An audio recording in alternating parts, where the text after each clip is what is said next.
പരാജയപ്പെട്ട നക്ഷത്രം എന്ന ഇരട്ടപ്പേരിൽ അറിയപ്പെടുന്ന ജൂപ്പിറ്റർ. സൗരയൂഥത്തിലെ ഏറ്റവും വലിയ ഗ്രഹമായ ഈ വാതക ഭീമനെക്കുറിച്ച് ശാസ്ത്രം ഇന്നുവരെ കണ്ടെത്തിയിട്ടുള്ള വിവരങ്ങളാണ് ഈ വീഡിയോയിൽ ഉൾപ്പെടുത്തിയിരിക്കുന്നത്. ജൂപ്പിറ്റർ അല്ലെങ്കിൽ വ്യാഴത്തെക്കുറിച്ച് പഠിക്കാൻ നമ്മൾ അയച്ചിട്ടുള്ള സകല ദൗത്യങ്ങളെക്കുറിച്ചും ഇവിടെ പരാമർശിക്കുന്നുണ്ട്. മനുഷ്യന് വളരെ അനായാസമായി കാണാനും തിരിച്ചറിയാനും സാധിക്കുന്ന ഒരു ഗ്രഹമാണ് ജൂപ്പിറ്റർ. രാത്രിയിൽ ആകാശത്തൂടെ സഞ്ചരിക്കുന്ന ഒരു പ്രകാശ ബിന്ദുവായി നമ്മുടെ പൂർവികർ അവനെ കണ്ടിട്ടുണ്ട്, തിരിച്ചറിഞ്ഞിട്ടുണ്ട്. എന്നാണ് ആദ്യമായി തിരിച്ചറിഞ്ഞതെന്ന് പറയാൻ കഴിയില്ല. പക്ഷേ അനേകം നക്ഷത്രങ്ങളിൽ നിന്ന് എങ്ങനെയാണ് അവനെ തിരിച്ചറിഞ്ഞതെന്ന് പറയാൻ സാധിക്കും. നിങ്ങൾ ആകാശത്തെ നക്ഷത്രങ്ങളിലേക്ക് നോക്കൂ. ഒന്നിലധികം നക്ഷത്രങ്ങൾ കൂടിച്ചേർന്ന് ഒരു സാങ്കല്പിക രൂപമുണ്ടാകുന്നത് കാണുന്നില്ലേ?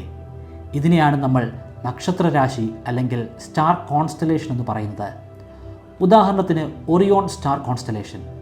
അതിന് ഒരു വേട്ടക്കാരൻ്റെ രൂപമാണ്.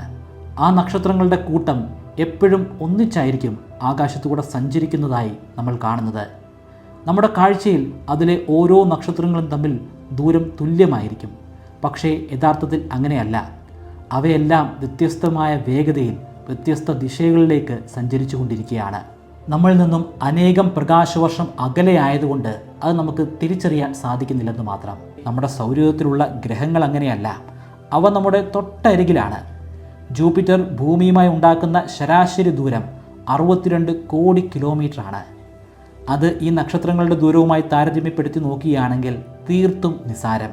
അതുകൊണ്ട് തന്നെ അവയുടെ സഞ്ചാരം കൃത്യമായിട്ട് നമുക്ക് ആകാശത്ത് കണ്ട് മനസ്സിലാക്കാൻ സാധിക്കും. നക്ഷത്രങ്ങൾ ഒരു ഗ്രൂപ്പായി സഞ്ചരിക്കുന്നത് പോലെ നമുക്ക് തോന്നും. എന്നാൽ ഒരു ഗ്രൂപ്പിലും പെടാതെ അലഞ്ഞു തിരിഞ്ഞ് നടക്കുന്ന നക്ഷത്രങ്ങളെ പോലെ അല്ലെങ്കിൽ പ്രകാശ ബിന്ദുക്കളെ പോലെ ഗ്രഹങ്ങളെ നമുക്ക് കാണാൻ സാധിക്കും. അതുകൊണ്ട് തന്നെ അവ ഒരു തരത്തിലുള്ള സ്റ്റാർ കോൺസ്റ്റലേഷൻ അല്ലെങ്കിൽ നക്ഷത്ര രാശികളും ഉണ്ടാക്കുന്നില്ല. രാത്രികാലങ്ങളിൽ പ്രാചീന മനുഷ്യന് കാര്യമായിട്ടൊന്നും ചെയ്യാനില്ല. അവൻ ആ രാത്രി സമയങ്ങളിലൊക്കെ ആകാശത്തെ എണ്ണിയാൽ ഒടുങ്ങാത്ത നക്ഷത്രങ്ങളെ നോക്കിക്കിടക്കും.